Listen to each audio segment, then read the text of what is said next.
Good morning, students. I welcome you all in the first lecture of chemistry delivered from BITE Barmer. आज आपको chemistry का chapter 3 start करेंगे। इसका नाम है विद्युत रसायन, इलेक्ट्रोकेमिस्ट्री। तो सबसे पहले हम देखते हैं कि विद्युत रसायन का मतलब क्या है। विद्युत रसायन मीन्स रसायन विज्ञान की वह शाखा जिसके अंतर्गत अपन विद्युत ऊर्जा और रासायनिक ऊर्जा के अंतर परिवर्तन का अध्ययन कर सकते हैं। मीन्स अपन रासायनिक ऊर्जा को विद्युत ऊर्जा में परिवर्तित कर सकते हैं तथा विद्युत ऊर्जा को रासायनिक ऊर्जा में परिवर्तित कर सकते हैं। तो इसका अध्ययन, इस अंतर परिवर्तन का अध्ययन विद्युत रसायन कहलाता है। अब हम देखते हैं कि रासायनिक ऊर्जा को विद्युत ऊर्जा में परिवर्तन करने के लिए जिन सेल का अपन उपयोग करते हैं उसको बोलते हैं विद्युत रासायनिक सेल।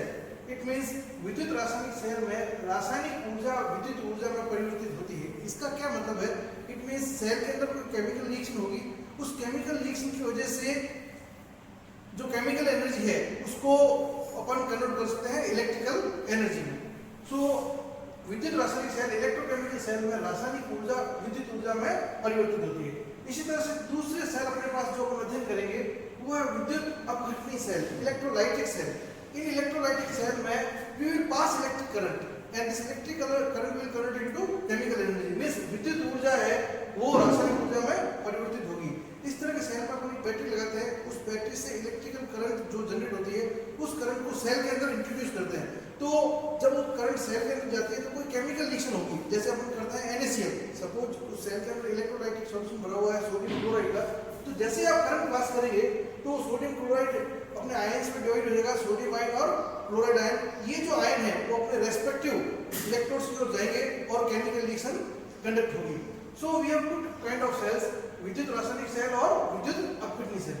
तो पहले अपन विद्युत रासायनिक सेल का अध्ययन करेंगे। मींस विद्युत रासायनिक सेल कौन से सेल होते हैं? वे सेल जिसमें केमिकल एनर्जी, रासायनिक ऊर्जा इलेक्ट्रिकल एनर्जी, विद्युत ऊर्जा में परिवर्तित होती है। तो विद्युत रासायनिक सेल को अपन गैल्वेनिक सेल को बोल सकते हैं। इसका एक सबसे बढ़िया एग्जांपल है Daniel cell.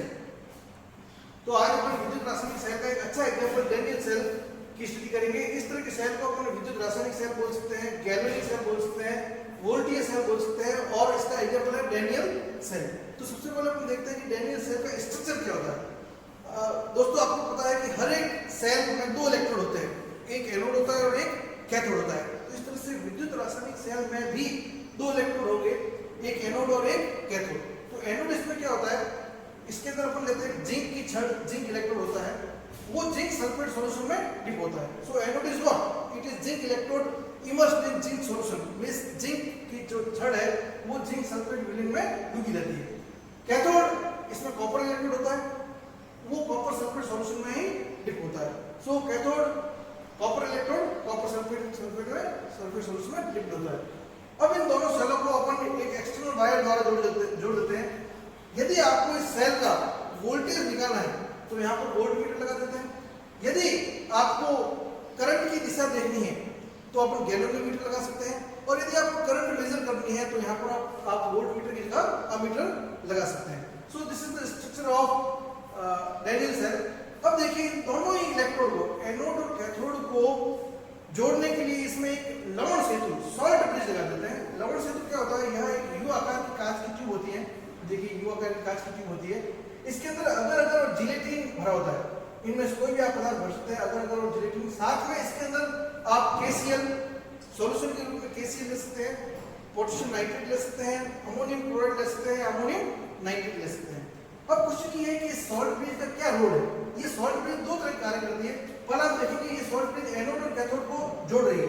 Means to complete the circuit, the first role is to complete the circuit. ये पूरे परिपथ को पूर्ण कर रही है। दूसरा इसका कार्य है विद्युत उदासीनता बनाए रखना, विलयन की विद्युत उदासीनता को बनाए रखना, to maintain electrical neutrality of the solution. ये है इस डैनियल सेल का पूरा स्ट्रक्चर। अब हम देखते हैं कि इस सेल में रिएक्शंस क्या होती है। अगेन अपन इसको रिपीट करते हैं। इसमें दो इलेक्ट्रोड होते हैं, zinc electrode zinc sulphate solution में होता है, यह एनोड की तरह कार्य करता है। Copper electrode copper sulphate solution में डिप होता है, यह कैथोड की तरह कार्य करता है। इन दोनों के बीच में एक लवण सेतु लगा देते हैं। लवण सेतु लगाने से पूरा परिपथ पूर्ण हो जाता है तथा यह विलयन की विद्युत उदासीनता को बनाए रखता है। साथ में इसमें वोल्ट मीटर लगा देते हैं ताकि इस सेल का वोल्टेज अपन मेजर कर सके। अब नेक्स्ट टॉपिक है इस सेल का निर्माण। सेल के निरूपण के लिए आईयूपीएसी ने कुछ नियम दिए हैं। नियम क्या है कि जो भी इलेक्ट्रोड एनोड बनेगा, suppose we have two electrode, these are two electrodes, इसमें जो भी इलेक्ट्रोड एनोड बनेगा उसको अपन लेफ्ट साइड में लिखेंगे। ये फिक्स है आईयूपीएसी नॉर्म्स के अकॉर्डिंग। जो भी इलेक्ट्रोड एनोड बनेगा उसको अपन लेफ्ट साइड में लिखेंगे, जो भी इलेक्ट्रोड कैथोड बनेगा उसको अपन राइट साइड में लिखेंगे। तो यहाँ पर देखिए जिंक इलेक्ट्रोड एनोड है, इसलिए हमने इसको लेफ्ट साइड में बनाया है, और कैथोड कॉपर इलेक्ट्रोड कैथोड इसको अपन राइट साइड में बनाया है। फिर अपन देखते हैं कि इसमें सॉलिड इलेक्ट्रोड के लिए एस का सिंबल यूज करेंगे, एस फॉर सॉलिड, और विलियन के लिए अपन एक्वस यूज करेंगे, साथ में उसकी कॉन्सेंट्रेशन भी लिख देते हैं। तो देखिए अपन एनोड क्या है, zinc electrode, zinc sulphate solution में डिप है। जिंक इलेक्ट्रोड सॉलिड तो यहाँ पर अपन लिखते हैं एस, और जिंक सल्फेट सॉल्यूशन एक्वस, माना इसका कॉन्सेंट्रेशन C1 है। अगर आप 1 मोल ले लेंगे तो यहाँ पर 1 m लिख देंगे, 10 मोल ले लेंगे तो यहाँ पर 10 m लिख देंगे, यहाँ पर इसकी कॉन्सेंट्रेशन लिखते हैं। अब आप देखिए ये सीधी लाइन में क्या मतलब है, zinc electrode directly zinc sulphate solution में डिप है। दूसरा इलेक्ट्रोड अपन देखेंगे कॉपर, उसको अपन कहाँ लिखेंगे, एनोड को लिखते हैं लेफ्ट साइड में, तो कैथोड को लिखेंगे अपन राइट साइड में। तो देखिए दूसरा इलेक्ट्रोड कॉपर है, सॉलिड थर्ड है, ये कॉपर सल्फेट सॉल्यूशन में डिप है, इसकी कॉन्सेंट्रेशन है C2। क्लियर। अब हम देखेंगे कि इन दोनों के बीच में ये दो पैरेलल लाइन, ये क्या है, ये रिप्रेजेंट कर रही है सॉल्ट ब्रिज को, लवण सेतु को। अब देखेंगे सिंगल पैरेलल लाइन और डबल पैरेलल लाइन, इसका क्या मीनिंग है, जिंक इलेक्ट्रोड जो है वो डायरेक्टली जिंक सल्फेट सॉल्यूशन में डिप है, इसलिए जब कोई डायरेक्ट कांटेक्ट होता है तो सिंगल लाइन होता है, और इस तरह से कॉपर इलेक्ट्रोड है वो डायरेक्टली कॉपर सल्फेट सॉल्यूशन में डिप है, डायरेक्ट सल्फेट होता है तो उसके लिए अपन सिंगल लाइन लगाते हैं। और इन दोनों के बीच में अपन लगा दिया है लवण सेतु, लवण सेतु को अपन डबल लाइन से बता देते हैं। जो भी एनोड होगा उसको अपन लेफ्ट साइड में लिखेंगे, जो भी कैथोड होगा उसको अपन राइट साइड में लिखेंगे। तो जिंक सल्फेट सॉल्यूशन में डिप है, कॉपर सल्फेट सॉल्यूशन में डिप है। इसमें आप एक चीज और देखेंगे कि जो भी इलेक्ट्रोड है उसको अपन ने कॉर्नर में लिखा है, देखिए जिंक इलेक्ट्रोड है, कॉपर इलेक्ट्रोड, और सॉल्यूशन को बीच में लिखा है। सो इसको देखने के लिए अपन एक फॉर्मूला भी लगा सकते हैं, लोन, LOAN, लोन। लोन का मतलब क्या है, L means left hand electrode, O means oxidation, A means anode, N means negative charge. Means जो भी इलेक्ट्रोड आप लेफ्ट हैंड साइड में लिखेंगे वो एनोड होगा, एनोड के ऊपर ऑक्सीडेशन, ऑक्सीजन अभिक्रिया होती है, और ऑक्सीजन अभिक्रिया होने की वजह से इसके ऊपर नेगेटिव चार्ज आता है। इसको अपन आगे पूरा एक्सप्लेन करेंगे। सो सेल निरूपण में आप देख सकते हैं कि जिंक सल्फेट में डिप है, कॉपर इलेक्ट्रोड कॉपर सल्फेट में डिप है, डायरेक्ट कांटेक्ट के लिए सिंगल लाइन, और लवण सेतु के लिए डबल पैरेलल लाइन। इनमें इनकी फिजिकल स्टेट, भौतिक अवस्थाएं भी अपन लिखनी है, इलेक्ट्रोड के लिए सॉलिड और सॉल्यूशन के लिए एक्वस। सॉल्यूशन की कॉन्सेंट्रेशन C1 C2 पर लिख दिया, अगर आप 1 मोलर लेंगे तो यहाँ पर 1 m और 1 m लिख सकते हैं। इसी का रिप्रेजेंटेशन का दूसरा जो तरीका है वो क्या है, आप जिंक सल्फेट की जगह केवल जिंक आयन लिख सकते हैं। इस तरह से कॉपर सल्फेट की जगह केवल कॉपर आयन लिख सकते हैं। जिंक आयन के संपर्क में है, कॉपर आयन के संपर्क में। अब नेक्स्ट चीज अपन जो देखते हैं, हमेशा आपने क्या पढ़ा है कि एनोड, जो भी इलेक्ट्रोड एनोड होगा वो पॉजिटिवली चार्ज होगा, एनोड पॉजिटिव और कैथोड नेगेटिव। बट यहाँ पर दोस्तों ऐसा नहीं है। जो भी इलेक्ट्रोड एनोड है, यहाँ पर जिंक इलेक्ट्रोड एनोड है, देखिए जिंक एनोड है, तो एनोड के ऊपर नेगेटिव चार्ज है। कॉपर इलेक्ट्रोड कैथोड है, कैथोड के ऊपर पॉजिटिव चार्ज होगा। ये कैसे हो गया, तो इसको अपन एक्सप्लेन करने के लिए इसकी केमिकल रिएक्शन अपन देख लेते हैं। केमिकल रिएक्शन देखने के बाद ये चीज क्लियर हो जाएगी। तो next we come to cell reaction, cell अभिक्रिया। सेल अभिक्रिया में अपन क्या पढ़ेंगे, एनोड के ऊपर क्या अभिक्रिया हो रही है और कैथोड के ऊपर क्या अभिक्रिया हो रही है। तो अपन देखते हैं कि एनोड के ऊपर हमेशा ऑक्सीजन होता है। मैंने आपको एक आइडिया दिया है, लोन। लोन का मतलब क्या है, जो भी इलेक्ट्रोड लेफ्ट साइड में लिखेंगे वो एनोड होगा, एनोड के ऊपर ऑक्सीडेशन होगा, ऑक्सीकरण अभिक्रिया होगी, और ऑक्सीकरण अभिक्रिया होने की वजह से इसके ऊपर नेगेटिव चार्ज आएगा। अब इस चीज को अपन देखते हैं, यहाँ पर जिंक एनोड है, एनोड के ऊपर होता है ऑक्सीडेशन। तो ऑक्सीडेशन का मतलब क्या है, इलेक्ट्रॉन त्यागना, और अपचयन रिडक्शन का मतलब क्या है, इलेक्ट्रॉन लेना। तो देखिए ये आपका एनोड है जिंक, ये जिंक सल्फेट सॉल्यूशन में डिप है, इसमें जिंक इलेक्ट्रोड का ऑक्सीडेशन होगा, मींस इस थर्ड में से जिंक के परमाणु है वो जिंक आयन फॉर्म में विलयन में आ जाएंगे। ये देखिए जिंक के परमाणु है जिंक आयन फॉर्म में विलीन में आ रहे हैं, तो जैसे जिंक परमाणु जिंक आयन में कन्वर्ट होगा ये 2 इलेक्ट्रॉन छोड़ेगा, इसमें 2 इलेक्ट्रॉन छोड़े। इस तरह से खूब सारे जिंक परमाणु हैं वो जिंक आयन फॉर्म में विलीन में आ जाएंगे और हर बार ये 2 इलेक्ट्रॉन छोड़ रहे हैं। तो ये जो इलेक्ट्रॉन है वो सारे इस इलेक्ट्रोड के ऊपर इकट्ठे हो रहे हैं। जब किसी इलेक्ट्रोड के ऊपर इलेक्ट्रॉन इकट्ठे हो रहे हैं तो उसके ऊपर कौन सा चार्ज आएगा?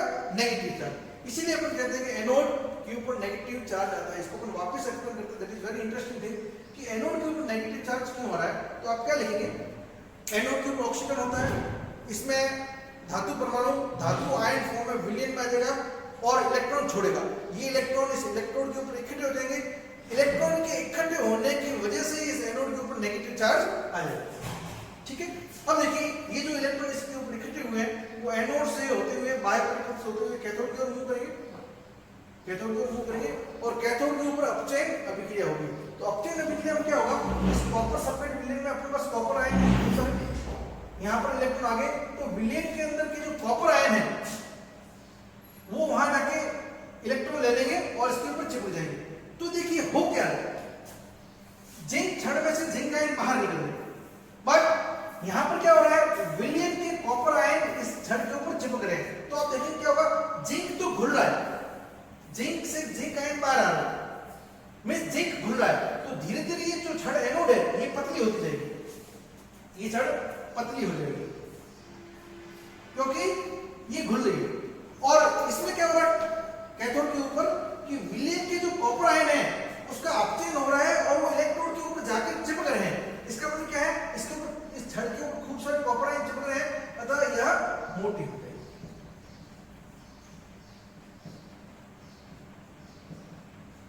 मींस एनोड घुल रहा है और कैथोड मोटा हो रहा है। ये तो इसके ऊपर अभिक्रिया देखते हैं। जैसे एनोड के ऊपर मैंने आपको बताया कि जिंक है वो जिंक आयन फॉर्म में विलेन में आ जाएगा, इलेक्ट्रॉन त्यागेगा, इस अभिक्रिया को अपन बोलते हैं ऑक्सीकरण। इस तरह से कैथोड के ऊपर क्या अभिक्रिया होगी? विलेन के अंदर के कॉपर आयन, कॉपर सल्फेट जो आपको मिले हैं, उन्होंने इन दोनों इलेक्ट्रॉनों को जो एनोड से कैथोड की ओर आए हैं इसको लिया, ग्रहण किया, तो और वो कॉपर एटम फॉर्म में डिपॉजिट हो गए। तो इस तरह से ये एनोड और कैथोड की अभिक्रिया होगी। अब पूरे सेल की अगर आपको अभिक्रिया देखनी है तो उसको बोलते हैं नेट सेल अभिक्रिया। बहुत इजी है, राइट साइड को राइट साइड में ऐड कर लो, लेफ्ट साइड को लेफ्ट साइड में ऐड करेंगे। तो देखिए यहाँ पर राइट साइड में क्या है? जिंक और कॉपर है, ठीक है, 2 इलेक्ट्रॉन से 2 इलेक्ट्रॉन कैंसिल आउट हो जाएंगे और यहाँ पर क्या है? जिंक आयन प्रोडक्ट फॉर्म में और कॉपर। तो ये होगी इसकी नेट अभिक्रिया। यहाँ से भी क्वेश्चन बन सकता है दोस्तों, जैसे आपको नेट अभिक्रिया दे दी और पूछ लिया कि इस नेट अभिक्रिया को देखते हुए आप एनोड और कैथोड पहचानिए। तो आपको मैंने क्या बताया? एनोड के ऊपर क्या होगा? ऑक्सीकरण और कैथोड के ऊपर क्या होगा? अपचयन। इसको देखते हैं। जिंक किस में कन्वर्ट हो रहा है? जिंक आयन में क्या हो रहा है? ऑक्सीकरण। देखो यहाँ पर इसका ऑक्सीकरण क्या है? 0 और यहाँ पर इसका ऑक्सीकरण क्या है? +2। आपने 11th क्लास में रेडॉक्स रिएक्शन चैप्टर पढ़ा था, उसमें आपने देखा था कि अगर ऑक्सीकरण अंक में वृद्धि हो रही है तो इस अभिक्रिया को बोलते हैं ऑक्सीकरण। तो देखिए यहाँ पर जिंक का कोई चार्ज नहीं था, इसका ऑक्सीकरण 0। अब ये Z+2 में कन्वर्ट हो रहा है, मींस ऑक्सीकरण अंक बढ़ रहा है, 0 से +2 हो रहा है, मींस यह अभिक्रिया ऑक्सीकरण होगी। और जहां पर ऑक्सीकरण होता है दोस्तों वो होता है एनोड। यहां से आपको एक क्वेश्चन पूछ सकते हैं कि एनोड को कहां लिखेंगे? लेफ्ट साइड या राइट साइड? तो लोन जो भी इलेक्ट्रोड एनोड बनेगा उसको अपने लेफ्ट साइड में लिखेंगे, उसके ऊपर ऑक्सीकरण होता है, ऑक्सीकरण होने की वजह से उसके ऊपर नेगेटिव चार्ज आता है। अब इधर देखते हैं कॉपर को, कॉपर +2 से कन्वर्ट हो रहा है कॉपर। तो देखिए यहाँ पर इसका ऑक्सीकरण अंक क्या है? +2 और ये हो रहा है 0 में, +2 से 0 मींस ऑक्सीकरण अंक घट रहा है। ऑक्सीकरण अंक का घटना क्या कहलाता है? अपचयन, रिडक्शन। मींस जिस इलेक्ट्रोड का अपचयन होगा वो हो जाएगा कैथोड। अब हम देखते हैं इस सेल का वोल्टेज। इस सेल का वोल्टेज क्या होगा? तो चाहे आप वोल्टेज कह दो, चाहे विभव कह दो, चाहे विद्युत वाहक बल कह दीजिए, चाहे पोटेंशियल कह दीजिए, EMF of the cell means electromotive force, विद्युत वाहक बल, सेल का विद्युत वाहक बल या सेल का वोल्टेज मींस इस सेल से कितना वोल्टेज अपने को मिलता है। तो इसके लिए हम फॉर्मूला यूज करेंगे दोस्तों, वो होता है E0 सेल, इस पूरे सेल का विद्युत वाहक बल। इसको निकालने के लिए फॉर्मूला होता है E0 right hand electrode minus E0 left hand electrode. Means जो इलेक्ट्रोड आपने लेफ्ट राइट साइड में लिखा है उसका electrode potential E0 means electrode potential minus LHE means जो इलेक्ट्रोड आपने लेफ्ट साइड में लिखा है उसका विभव। So E nought cell equal to E nought right hand electrode minus E nought left hand electrode. अपन देखते हैं कि राइट साइड में आपको कौन सा इलेक्ट्रोड होता है, कैथोड लोन। ये वर्ड आपको ध्यान रखना है, जो भी इलेक्ट्रोड लेफ्ट साइड में होगा वो एनोड, जो भी इलेक्ट्रोड राइट साइड में होगा वो cathode. So right hand electrode cathode, left hand electrode हो जाएगा आपका एनोड। तो आप इस फॉर्मूला को ऐसे लिख सकते हैं E nought cell equal to E nought cathode minus E nought anode. इसको E0 नहीं बोलते हैं दोस्तों, इसको बोलते हैं E नॉट, है ना। ये E नॉट क्या होता है, ये होता है किसी भी सेल का इलेक्ट्रोड विभव। इस कैथोड का इलेक्ट्रोड विभव, एनोड का इलेक्ट्रोड विभव कब, मानक परिस्थितियों। जब कभी भी आप इसके ऊपर नॉट का सिंबल लगा देते हैं तो इसको अपन लेते हैं मानक परिस्थिति, स्टैंडर्ड कंडीशन। ये मानक परिस्थितियां क्या होती है, इसके अंदर टेम्परेचर अपन लेते हैं 298 केल्विन। जिस सेल का आपने निर्माण किया है उसका टेम्परेचर होना चाहिए 298 केल्विन 25 डिग्री सेल्सियस। कॉन्सेंट्रेशन अपन लेते हैं 1 मोल प्रति लीटर, और अगर गैस है तो उसका प्रेशर लेते हैं 1 atm। ये होती है मानक परिस्थितियां। इन परिस्थितियों में अगर आप जो सेल बनाएंगे उसको बोलते हैं अपन मानक cell. So E nought cell equal to E nought right hand electrode minus E nought left hand electrode. अब हम देखते हैं कि cathode right hand electrode, cathode आपका कौन सा है, कॉपर, और एनोड कौन सा है, जिंक। तो देखिए यहाँ पर कॉपर के ऊपर क्या रिएक्शन हो रही है, अपचयन। देखिए कॉपर प्लस 2 कॉपर में कन्वर्ट हो रहा है, तो उसने लिखा है copper plus 2 copper, no doubt. Anode के ऊपर क्या होता है, ऑक्सीडेशन। जिंक कन्वर्ट हो रहा है Zn+2 में, बट मैंने यहाँ पर संकेत क्या लिखा है, Zn+2 किस में कन्वर्ट होगा, Zn में। मींस एनोड के ऊपर हालांकि ऑक्सीडेशन हो रहा है, बट इसका विभव जो अपन ने लिया है वो कौन सा विभव लिया है, अपचयन विभव। ऐसा क्यों है, इसको अपन आगे क्लास में पढ़ेंगे। सो ये फॉर्मूला हो जाएगा E nought cathode minus E nought anode. फिर अपने पास एक टेबल है, उस टेबल में इन दोनों के मानक इलेक्ट्रोड विभव दिए होते हैं। ये कॉपर का मानक इलेक्ट्रोड विभव होता है 0.34 वोल्ट, ये लिख दिया, ये और माइनस। जिंक का इलेक्ट्रोड विभव होता है -0.76 वोल्ट, ये टेबल से हमने देखा। ये माइनस में इसका हो जाएगा प्लस, ये दोनों जुड़ जाएंगे तो इस पूरे सेल का जो वोल्टेज होगा वो हो जाएगा 1.1 वोल्ट। कब, मानक परिस्थिति। इन परिस्थिति यदि आप परिस्थितियां चेंज करेंगे तो इसका विभव चेंज होगा। So this is all about Daniell cell. Next lecture में अपन इसको आगे नर्स इक्वेशन और दी गई परिस्थितियों में किसी सेल का विभव ज्ञात करेंगे। होप कि आपको समझ आ गया। If you have any kind of any doubt then you can ask me. Thank you very much.